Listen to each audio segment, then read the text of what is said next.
Welcome to Inlay Product World and to our instructional video on completing our Marquetry and Intarsia kits. For our purposes here, we'll define Marquetry kits to be those in which single sheets of various veneers are cut and assembled into a closely fitting background veneer sheet. This sheet is then glued onto a substrate or baseboard, such as plywood or MDF, and then finished.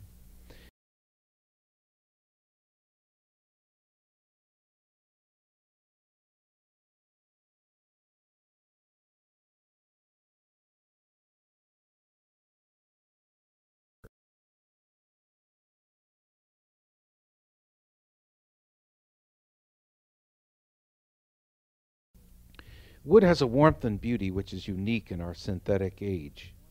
Marquetry as a technique has been part of our world's culture for several thousand years. It developed into a popular form of high art in Europe during the 17th through 19th centuries.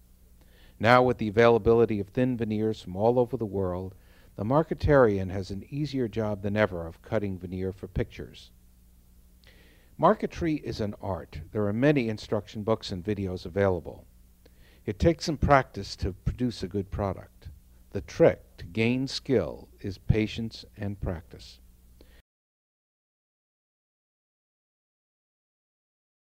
As in any art form, there are many ways to accomplish the same effect. We don't claim that our way is best. However, we do claim that the methods shown here work for us and should work for you.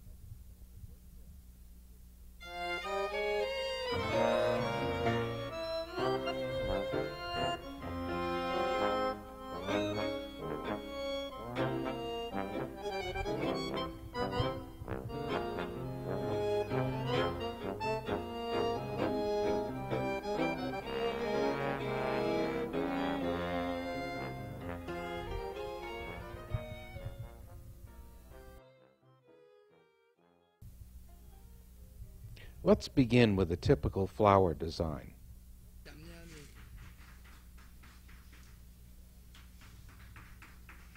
We start off with the artisan applying the photographed copy to the background veneer. First, tape is applied to the edges of the background so the background doesn't break, cut, or split. The background will get a lot of handling in the course of construction. Any type of tape, artist tape or masking tape, will do the job. Next, the artisan applies glue to the back of the pattern, which has to be created on a piece of thin plastic or paper. You can copy the pattern using a laserjet or inkjet printer or copier.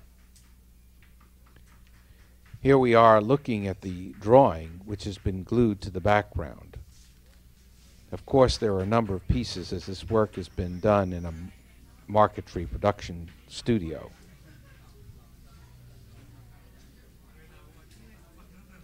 In this view, the artisan has created a template of a petal in the picture because he'll be making many petals for copies of the same picture. You won't necessarily do this for one Marquetry picture. These petals will be shaded in the next sequence. Shading is done using the traditional hot sand method. The sand is heated in a small pot over a heating plate. Very low tech, as part of our purpose will be to assure you that you don't need expensive equipment to do good marquetry. Here, sand is poured on the petals, although in other cases the veneer can be dipped in the sand using tweezers or similar holders. The sand is pretty hot, so be careful. Pouring this way gives a result of graduated shading. Here are some examples of petals which have been shaded using this method.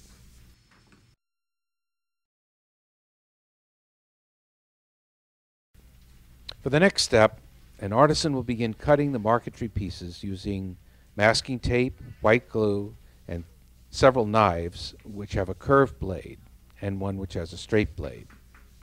Here's a view of the different pieces of veneer that will be used to form the various components of our picture.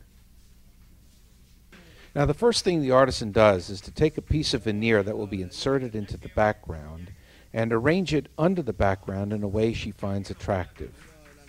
She then turns both over and tapes the piece to the background so it won't move while it's being cut.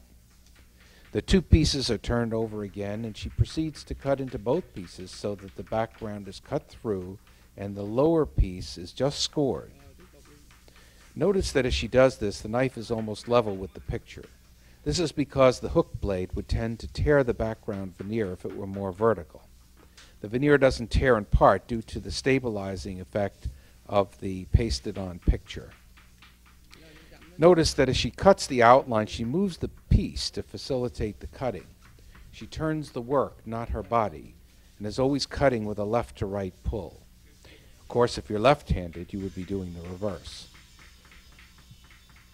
She removes the lower piece from the background and then completes the incision using the scored line as a guide.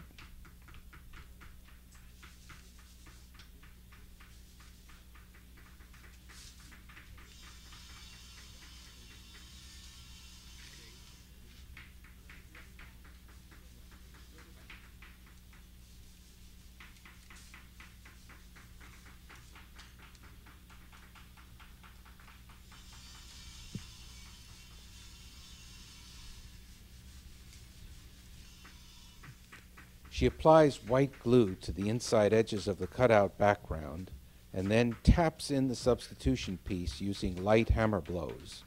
The reason for the tapping is to spread the fibers of the veneer at the edges, thus securing a close fit.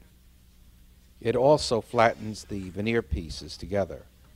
The knife blade causes a natural gap called a kerf, which can be filled well by tapping the joint. She then tapes the picture in place, the pieces in place in the picture, while the glue dries.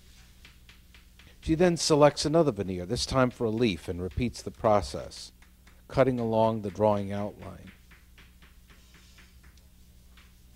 She discards the piece she cut out of the background, and then completes the cutout of the replacement pieces by following the scored lines. Notice again that her knife is almost on the horizontal. Something that will save your fingers from getting too tired is to keep your index finger a little more unbent, not quite like the artisan here.